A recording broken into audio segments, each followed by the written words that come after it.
Hello everyone! So another recipe na naman po tayo. Stewed beef brisket ang lulutuin po natin ngayon and hindi po ito quick and easy mga pangyaw, okay?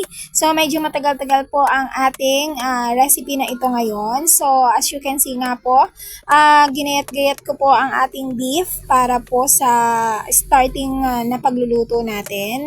And kayo na po yung bahala kung gaano po kalaki ang gusto nyong gayat sa beef. So ako ganito talaga yung ginagawa ko kasi gusto nila talaga is malalaki. So, ayan nga mga pangyaw, nilinis ko po ng maigi ito para mawala yung dugo niya. And daggayat nga po ako ng panglahok natin dito na pepper and then potato. So, yun nga mga pangyaw, frinay ko muna po ang ating beef.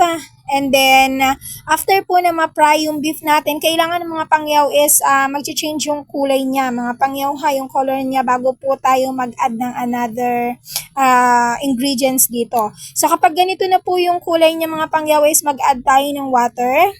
And then, mag-add na po tayo ng mga seasoning natin. So, inilagay ko na po sa screen yung mga seasonings na included po dito po sa ating recipe para hindi na po kayo mahirapan. Kung gusto nyo pong ulit-ulitin yung video is mas mabilis po ninyong masusundan.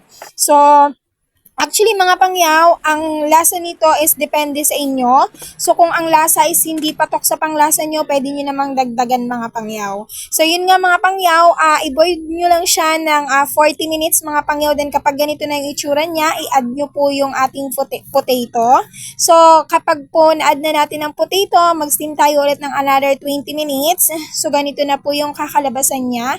And saka po natin ilagay yung ating mga pepper. So ang ginayat ko dito is red and green mga pangyaw para medyo makulay ang buhay natin. So yan nga mga pangyaw, kapag okay na po, nakita nyo na parang medyo luto na po ang ating pepper and then medyo nawala na po yung water natin. So pwede na po ninyo siyang hanguin. Then ito na po siya. Napakasarap mga pangyaw, promise. So thank you for watching.